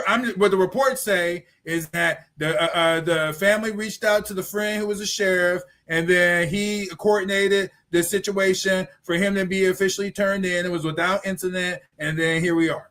That's what the report says. And the report also says that he confessed to his father, and his father was like, "Okay, we should talk to someone. Let's see how we can do this the right way." There is information that is out that does show what appears to be his phone. I don't know. Communicating, not just any like confession, like textbook, closed face, AI generated, the whole 9 yards, So like I said, the whole thing's gonna become is did he indeed send those? Is he saying he sent those? But like I said, if he feels like he's guilty, I don't think we're going through all this right now. I think it's a very different conversation. I think he's not guilty. And then if you're not guilty and you see how this thing is going down, you got to be nervous. You know what I mean? At the end of the day, you know what I mean? You got to be proceeding with caution. You see what I'm saying? So, like I said, I'm as eager as anyone else to find out the truth. And I don't care where the truth falls. I just want to know where it is. And that's why, so with social media, it encourages outrage, certainty without evidence, mob behavior, personal attack. But when you're dealing with the legal system, now you're dealing with patience, due process. We need evidence. There's cross-examination, proof beyond a reasonable doubt. So I don't care, who did it. I just want to know whether it can be proved and what can be proved. That's where I'm at with it. Proved beyond a reasonable doubt. Unless we got like a crystal ball and see exactly what happened, we're all basically still making a diagnosis of processing information. But that having been said, I'm just saying this dude. We'll see how it plays out. You know what I'm saying? I just know that if conspiracies do happen, and if they really want to put something together, they can put something together more thorough than this. But we'll see how it plays out. I think that not only is he going to be found guilty, I suspect that he probably is guilty. And I think he's playing it very smart because he sees what all the conspiracy people are doing. They can create just enough haze and smoke that I could potentially walk from this shit. So he's playing it right. His family's playing it right. They took one position earlier, but now everybody is like, yeah, we're gonna pimp the system. And you know what? Honestly, so you do. I'm just saying you play it. The bottom line is, you're not gonna do the prosecutor's job for them. You know what I'm saying? If you may have turned yourself in, but at the end of the day, they're gonna have to do their job, especially with the death penalty on the line and stuff like that. So I get it why they're gonna take, they'll defend themselves however way they're gonna do. And honestly, can I ask you a question, Mr. Nice Guy? Yes, sir. Do you think there are people that serving life sentences in the federal penitentiary and in the state penitentiaries that didn't commit the crime that they Hell yeah. I think the people that have been killed by that's why I don't believe in capital punishment. I do believe in killing people that do something's worthy, but I don't believe in doing it institutionally, because if one innocent gets killed in that system, to me that whole system is shit. So right there is where the doubt is coming from, that we are really getting the information that it will exonerate this dude. Because I'm looking at the news, we know that's why they keep saying preliminary hearing. They was making this like a trial, like, oh, this dude is guilty. I'm not just so much on that train though, right there, because I know that people have agendas, my man. Like, and they execute them. Look. I don't care one way or the other. None of this is ever going to prove anything to me. I just don't know. So since I don't know, I'm gonna just leave it at that. All I've said is that in all likelihood, gun to my head, this is the position that I would take, but I don't know, and none of this is going to change unless I saw exactly what happened. You know what I'm saying? I'm just never going to know. You know what I'm saying? That's what I'm saying. So I'm not telling you that the guy didn't do it. I'm just saying that I think in all likelihood he probably did. It's definitely the simplest explanation, but it may not be the correct explanation. I can't wait. I truly believe this is trial of the century. Hey, it is. It's 100% the trial. And I'm so glad that they've at least did as much as they have done publicly. They need to do more publicly, you know what I'm saying? Because they're still hiding stuff, and maybe that's strategically because of trials. Sometimes you can't tip your hand. That's bad news for Tyler. Because if this is truly a conspiracy, then the setup is try him in the public, eye, and have everyone say he's guilty, and then bump him off before trial. You know what I mean? Where it's just Spoiler alert, Student X. If this is all a conspiracy, it's already bad news for Tyler. No. Because right now, the whole thing right now, in jail is bad news for Tyler. But here's the thing: the whole thing right now is, even if something bad happens to him where he's locked up, or God forbid, worse, is that he becomes a martyr, in this situation, and then people, I think a lot of us, so-called black people, who I like to refer to as Moors, is that we are not taking into consideration just how beloved that Charlie Kirk was to the white community. We're not taking that consideration, very well. A large section, not everybody, but a large section. think I don't know. I tend to disagree with that. I think that we understand that they deified this cat. They're trying to make national holidays for this cat. White people have an absolute. Okay, so if you understand that, then so if there's no disillusions behind that, then like, bruh, they can't. They're not gonna. The courts in this trial is not going to be able to have shenanigans. It's being too closely watched and monitored. This is like the last election with Trump. The Democrats had no chance to pull any type of shenanigans in this situation at all because it was so closely monitored. People was on it like white on rice. You see what I'm saying? And so this trial, but I'm telling you, I deal with a lot of elders and whatnot, and just people in general, and people, they talk about this on a regular basis, bro. You know what I mean? And I think it's worthy to be talked about because at the end of the day, even for us, it has so much relevance for us because if we have people getting, white, people who are popular in this country getting bumped off for their political positions and stances, especially when it comes to being anti-Zionist, you could just get bumped off, that sends a chilling message. And right now, I'm telling you right now, you might not want to accept it and people might not want to accept it, but there are operators working in the United States of America right now as we speak from foreign nations abroad, and I guarantee you, that they are in action, through various, scenarios. I guarantee you. If being an anti-Zionist is cause for execution, they're going to be killing a whole lot of people. Because Israel is not very popular in the world. But meantime, in Congress right now, we have legislations that's looking to merge the United States military, with Israel to be able to share,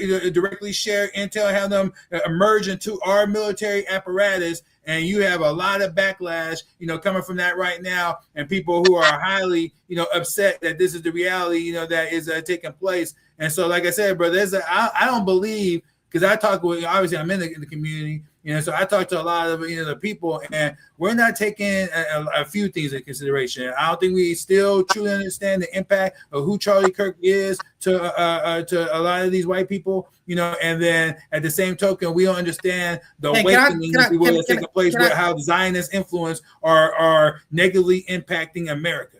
And how people are, the same crowd is becoming awoken to that reality as well in mass. Hey, Student X, can I talk to white people for a second right quick? Of course. Hey, white people. Charlie Kirk was your hero. You love this guy. You guys, with your conspiracy stuff, are about to let the killer of your walk free. Just think about that. Peace out. All right, go ahead. So, I mean, you just contradicted yourself because like I said, the whole thing is, bro, like we haven't got evidence yet. Right? You should appreciate that of all people. How are you going to decide guilt and innocence from a preliminary trial? I'm not deciding from a preliminary trial. First of all, I'm not deciding anything. I'm not making a judgment. Your statement just said that. Listen. I'm telling you, what I'm saying is that you're letting a dude that confessed, that basically turned him since confessing. I'm saying that's the information. This dude, but that crowd don't believe that was a real confession. They believe that was orchestrated and that was some BS, and he was set up, and he a fall guy. Let him walk they free. On the That's conspiracy. Right. Let him walk free. I don't blame him because it look very suspect to me too. Let the killer walk free. Let's switch wheels. Let's do 7 more minutes. What was that? We had we kind of exhausted this. Well, we talking about what we had next was the last thing that we had left was Iran. Yeah, go ahead. So you want to give us an update? You want to give us an update of what's going on, Student X? I mean, so when you say update, I think a lot of people. I haven't been, brothers. I've been tapped out into what you guys been covering on the show and everything. So I'm not sure how it's been being covered, but essentially, we've been riding on a so-called ceasefire. But every once in a while I was able to pop in on Facebook, and we would see our brother Yusuf on there, and he was always saying that, look, man, this is not a real ceasefire at all. And then now I think just last night, Trump came out and said ceasefire is done, MOU's done, is all out war, is back on and everything. Is that what you guys are understanding, in terms of where things is at right now? I'm kind of feeling like they're not even really. They're negotiating with Iran through the media. That's what I'm kind of feeling like, because Iran, like, forget what you're talking about, because this is really not even a war. This is really like y'all just came and bombing the shit out of us without even any type of agreements on anything. So Trump is trying to fix what he broke. That's all it comes down to. Come on, brother.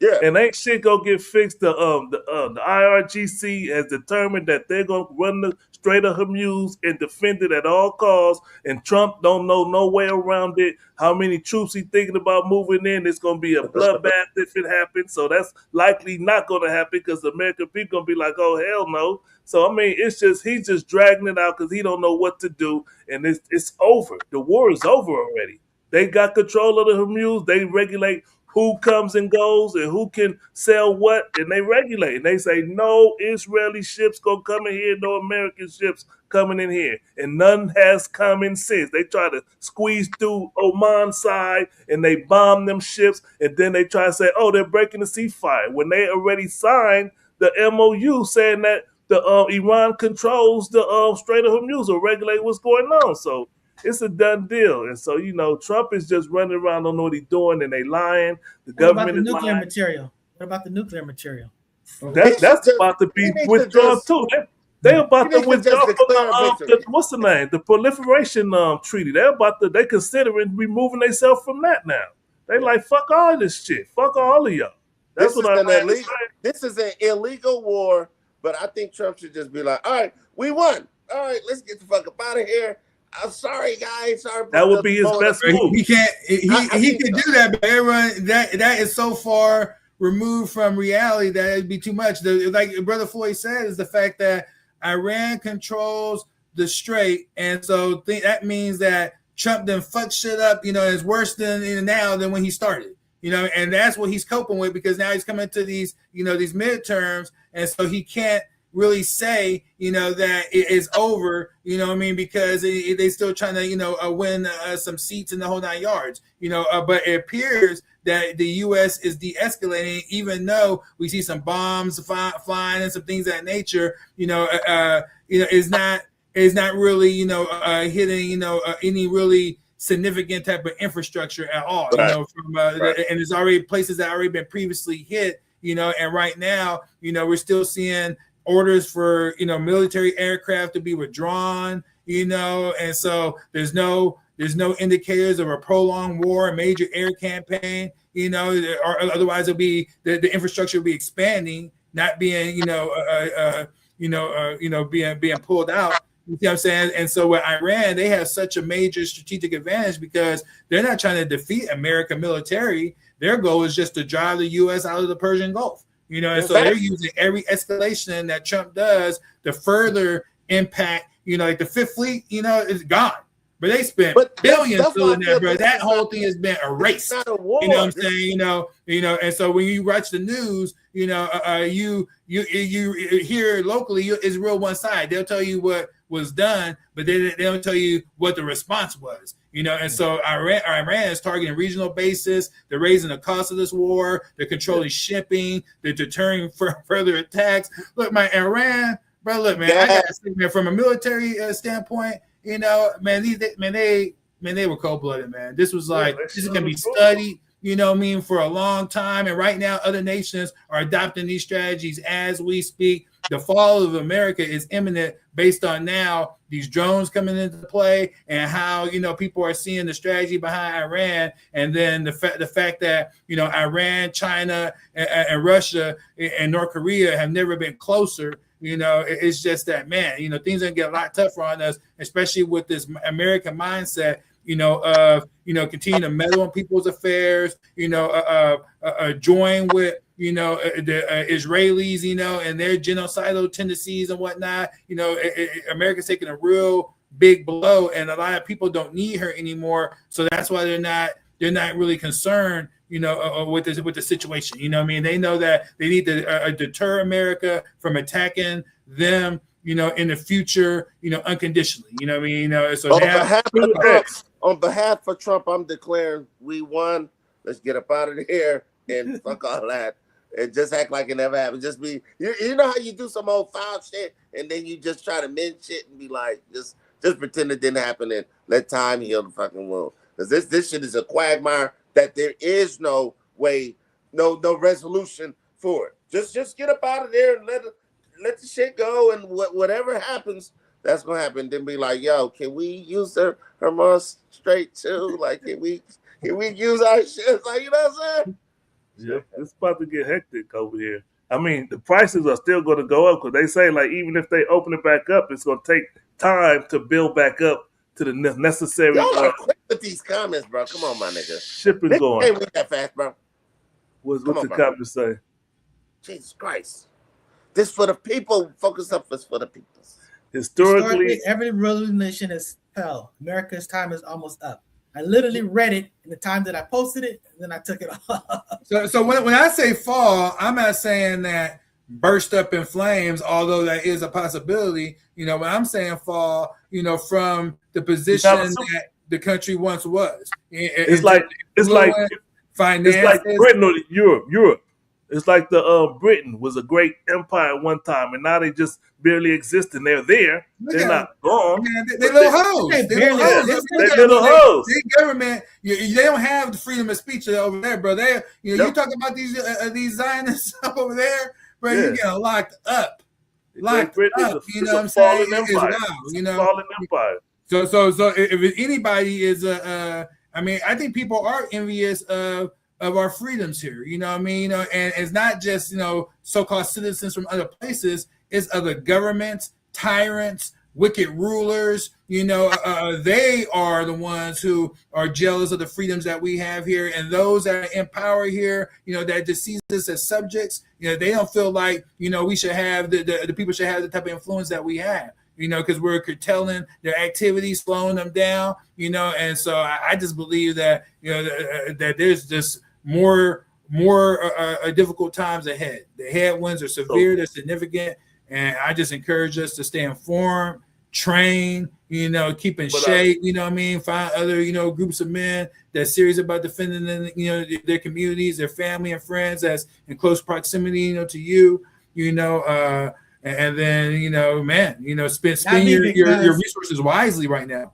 You know what I mean? Like, you know, why is he saying that? Why is he saying you guys are dismissing history? Why are you saying what you agreeing with, nice guy? What does that mean? I just said not me. I'm not dismissing history. You know, he just. I'm not saying I necessarily agree with what he's saying, but I mean, I'm not taking a position on this. You know what I'm saying?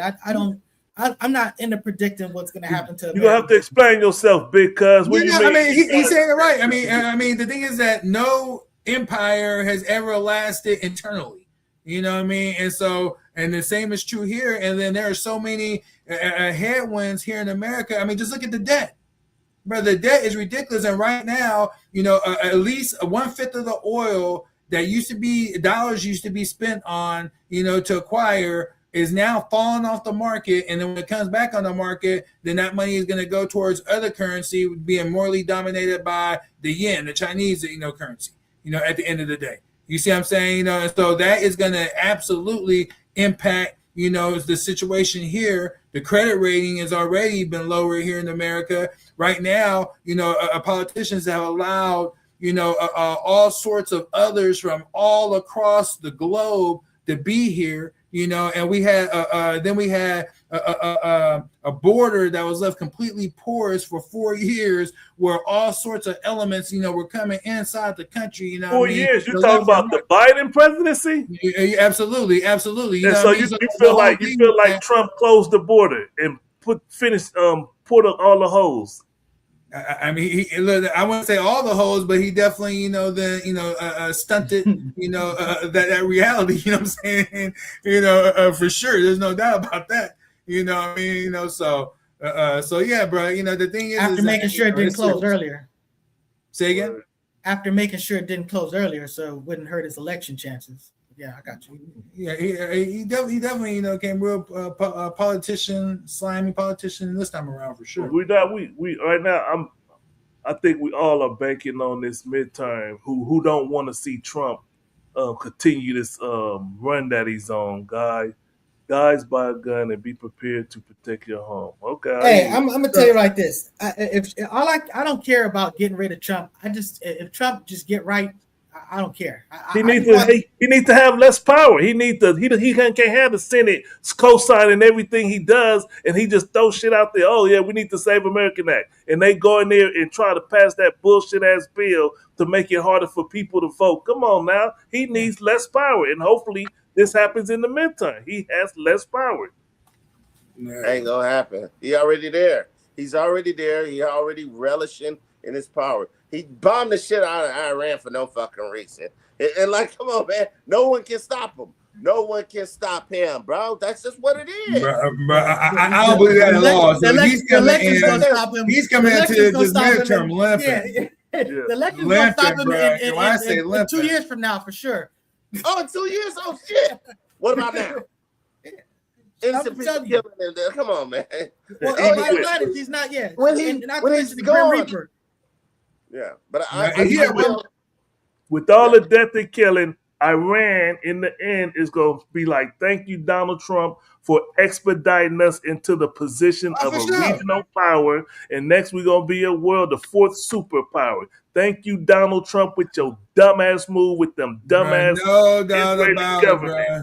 No, look, Iran does not want to kill Trump at all, not even a little bit, because first of all, when you look at the situation, is that, Iran want America out of the arena, out of the region. And so if they were trying to kill Trump, that would not encourage that, just based on that right there alone. So it doesn't even it's not even a strategic objective that makes sense for Iran to even be focused on assassinating Trump. They want America the hell out. At the end of the day, and that's it. That's all. Let me ask you this. Still next. Yes, sir. Let me ask you this question. So, how do they stop Trump? How does America stop Trump from doing whatever the fuck he want to do? Well, so right now where it stands is these midterm elections, and so we're gonna find out where the electorate really is, at this stage of the game, and if this is, hopefully there's no type of shenanigans in general, but we're gonna just see where the electorate is, and so if the masses of them are still being deceived, and are happy with where the Trump administration has this country, then they're going to continue to vote Republican, and those that, are supporting these efforts, and if not, then they're going to rally behind something else, so if you're following, the social media world in particular, with Candace Owens now have been isolated, Tucker Carlson's been isolated, Megyn Kelly's been isolated. We can go on and on and on. These are powerful voices that have humongous audiences, and so the third party is being promoted, real fierce, and so like I said, we're gonna just see how much confidence. Like right now, to me, if you're a so-called American, and you want to see the best interests of this country, the number one litmus test that you're gonna look at any candidate you're considering voting for is, are they a Zionist? Do they blindly displedge their support to Israel and do whatever the hell Israel wants? Are they looking at what's in the best interest of America? And if you're not doing that, you think that's the worst? You think that's the worst thing that number one? I don't care about anything else. Number one that you're looking at is that issue right there, because everything else falls in line. Everything is fine. They are all the bullshit. You know what I mean? Straight 7 foot, 28,000 pounds. There we go. That's my boy. He's back. Man. Hey, since you here, Student X, since you here, what's the update? What's your take on the Ukraine and Russia war? Is it gonna be over? Is Russia gonna win? Is Putin gonna be dead, like Walk said in the time span he said? Still got that bet. So look, let me tell you this. This is funny because the thing is that is there is a force in Russia right now, that is definitely trying to nurture the dissatisfaction that the Russian people have on what's taking us so long to take out Ukraine. There is that sentiment there. Now, given that sentiment, Putin still has 75% approval rating, And you tell me Trump would die for a 75% approval rating. You know what I'm saying? You know, so he's still highly popular, but there is that dissent that people are saying, dude, what the hell? You know what I mean? You know, now in Putin's defense, you know, is that what people don't understand is that this war is a whole new war, and it's crazy. But I fear we're gonna deal with this in the United States of America, bro. It's so crazy. But drone warfare, bro, there is like there used to be this gray zone in combat to where you had your trenches and you had this area to where it's a killing field, and you had to advance through that to get to the other side to take, you know, to take that particular area. You know what I mean? And so that wasn't like, you know, very long, you know what I mean? We're not talking about, you know, 20, 30 kilometers, you know, in situations like that. But now with this drone warfare, you have this gray area now that's expanded to like 100 miles. You know what I'm saying? You know, to where you have to move slow, methodically. You have these drones hunting you day and night, looking for any type of movement. They got thermal and whatnot. I don't think a person knows the true meaning of today's warfare. If you haven't bro, they don't understand. If you haven't watched the video of a soldier versus a drone, you don't understand what's going on in that field. No, people bro. Walking and the drone just coming. You got to run from a fucking drone that got a gun, and you shooting at this little thing just flying around you and shit. It's some wild shit, man. Bro, I've been studying tactics on how to neutralize them, and the thing is that since they carry these explosives, you have to get them like, you know, at least like 50 yards from you. Otherwise, you can get hit by shrapnel. You know what I'm saying? So they have to come up with new munitions that when you shoot it, they turn into, they split up like shotgun shells and whatnot, but they had to be like a 223 and some high capacity round because you need distance. You know what I mean? In order to hit them, but it's the game, and then there's electronic measures that come into play, bro. So like I said, all that to say is that Putin is doing this right, because you got to remember is that these Ukrainian people, there are a civilian population that they're uprising right now. Their children have been being kidnapped off the street, being forced into the ranks. You know what I mean? Y'all agree with what brother Big Cousin saying? He said Russia, Ukraine's a joke. Russia could have destroyed them yesterday. Is that true statement? So in the essence of they want to commit war crimes, you know, drop nuclear bombs, you know what I mean? And they had no focus on, you know, keeping that region intact. You know what I mean? Because the thing is that when you're talking about a country like Russia, they already are big as hell. You know what I mean? They don't want to run Ukraine. They never want to run Ukraine. You know, they got enough territory of their own. What they wanted was not a Ukrainian government to be over there working with the West, talking about bringing NATO in and putting Russia in a position to where they could not allow that to happen. You know what I mean? Yeah. So people always want to forget that that's ultimately where this whole situation evolved from. And so now, because of the bloodshed that's taking place and everything that is that now they're going to make sure that can never happen. You know what I mean? So there's different territory that they're going to seize, they're going to control. It's going to happen. Now, where the real problem is coming from right now is not necessarily from Ukraine, because they're getting beat the hell up right now because he has ramped up, ramped up huge, going on Ukraine. But where the focus is being Europe, because there are forces in Russia right now saying that, look, we've allowed the Americans in the West to cross our red lines so many numerous times that they don't respect them. We need to reestablish our red lines, and the only way we could do it is to drop a low-yield nuclear bomb on some of these facilities that are generating or building these drones, building these long-range deep strike missiles that could strike, deep inside Russia. We need to take out those facilities in Russia to reestablish these red lines. That's a real dialogue taking place right now. And so even if they didn't use nuclear ordnance, what they have in their ballistic missile inventory, with their Reshnik and other systems, they could do enough damage to Europe right there alone. Enough. Hey, right. Okay. Yo, I want to ask you this, Studex, because I am impressed by your gear. You look ready for war, brother. You are inspiring me, because I had like a surgery on my back. I'm just back working out. You look fit. You look like you're ready to kick some ass, too. I love it, my brother. I love it. So what are your regimens? What you working out every day? What is you doing? What are you doing? And are you prepared? You have a network of guys where, like, if something happened, y'all coming together with your families? What's popping? Yeah, but so not to divulge too much intel online, right? He's trying to Vlad you. Training, he's trying to Vlad you. Yeah. But in terms of my training regimen, in terms of you work with other men and people that are serious. You train those around you. You train. Those are all things that you do. In terms of my own regimen,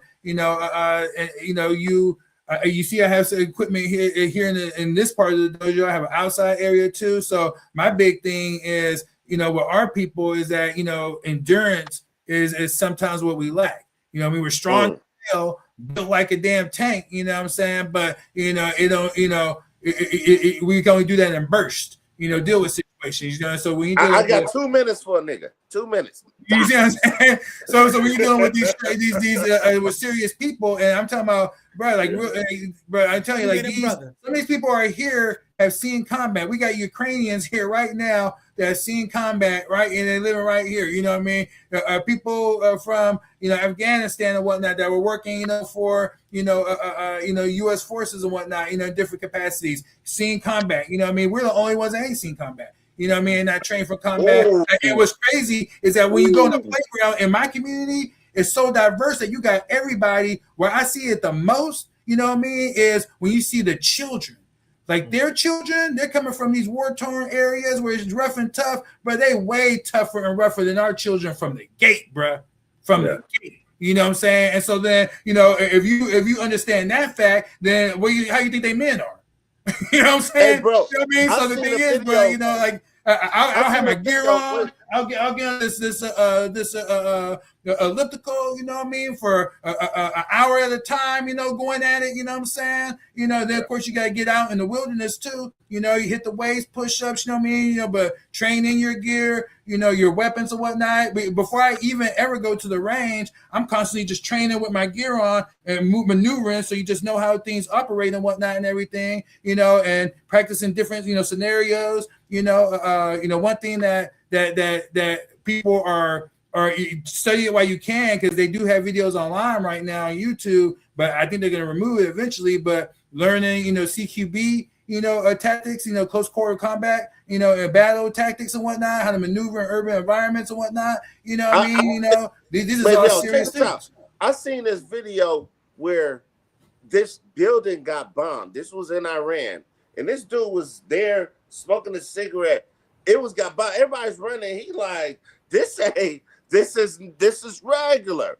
He's prepared mentally. Like, well, if it didn't hit me, I'm good. So they do have a different mentality over there than here. We are weak. I ain't gonna say me, but I know it's a lot of people here that's not prepared for combat. Because I remember it was a time where, like 10, 15 years ago, I was like, used to tell my buddies, like, yo, we should come together, and like, if something happened, because like you could bomb the 405 freeway, that's gonna cause disarray and destruction and fuck everybody life up.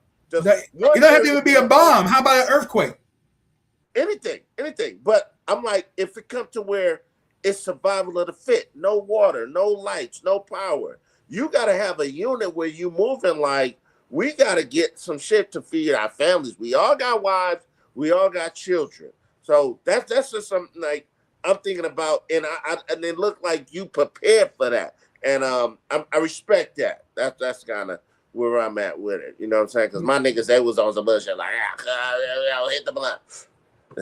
You know what I'm saying? Yeah. I appreciate it, brother. And like I said, bro, I came like this because I'm in a certain mentality, and I'm trying to promote for others to be in a certain mentality right now too. You know what I'm saying? And that one over here around. You see what I'm saying? Go ahead. Yes, sir. When you look at the events around, you know what I mean? The shit is real. Everywhere you look. I mean, especially I'm not nowhere near as paranoid in terms of the white man like a lot of our community is. I'm more concerned like geopolitical situations, and then the turmoil that could destabilize our reality, our government, our communities at the time. I'm more of a concern for that. You know what I mean? Yep. Yeah. Medical facilities, all that shit could be affected. Like sometimes people think like it can't happen because in America we so used to it's so cushy and plush out here. Right. Nothing. We ain't never experienced, besides Timothy McVeigh, we ain't experienced in 9/11. We have not experienced like a real attack. Like this is war on a constant basis. We ain't seen that. We ain't ready for that. I would say Hurricane Katrina. So certain natural disasters that bring out certain situations. You know what I mean? So it got real dicey during Hurricane Katrina. During to a lesser degree, the earthquakes out there in Long Beach. You know, to a lesser degree, you know, back in the day. You know what I mean? But yeah, you're right. You know, we'll see those situations. But then the thing is that once you start to train, even if you don't have a tribe, if you understand the concepts you've been training, you have the gear, then you could just walk right in, you know, the situations, you know what I mean, report for duty, you know, and then, you know, you put the work. You know what I'm saying? You know, situations too. That's what your boy did. That they hate. What was that white boy that went down to the spot and shot the dude that was trying to attack him with the skateboard and everything? You know, that they was real mad at. Remember who's the white boy? Yeah, remember. People was mad. He shot the Black Lives Matter dude, but they say, but it was in the Oh, you talking about the young dude, the dude that went out there? You said with the skateboard. You're not talking about the dude that went out to like San Francisco or whatever. No, not San Francisco. It was in the Midwest somewhere.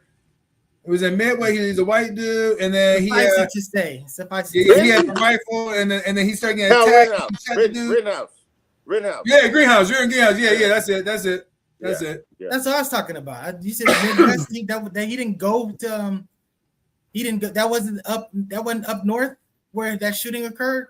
I forget. I thought it was in the Midwest somewhere, but because remember that was like the protests and stuff like that. So it was just like when in the north, the Democratic cities, the police were just allowing stuff to happen. So he decided to, you know, come from his probably Midwest place, and they went to like, you know, Democratic whatever. And start holding it down. Yeah. So you know, so you start reporting to duty like brothers.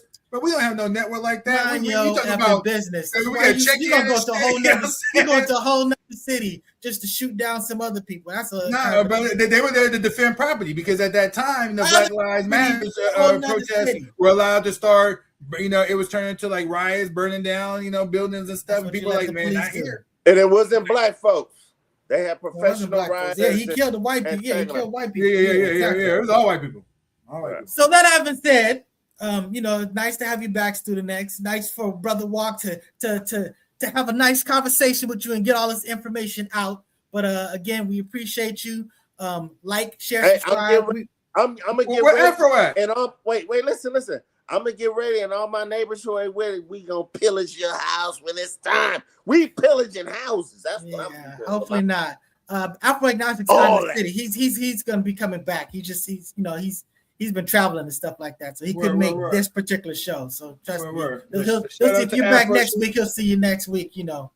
Cool. Shout out to AB. AB was supposed to come, but I saw she was working out stuff like that. Yeah. I heard there was a sister on the show too. So you know, so that having been said, you know, we're trying to get the family back together after a fashion. You know, trying to get First Lady J as well. But that having been said, I'm gonna speak for Lady J. I think share, subscribe. Share, subscribe. Hey, I saw even brother Mark Karam commented on a YouTube video. So I was like, hey, what's happening with you, bro? You ain't tapped in for a while. So, you know, again, like I said, families coming together. A homeboy talking about all that stuff in your booty hole. That's family too. But that having been said, pause. Thank you. Like, share, subscribe. Peace out.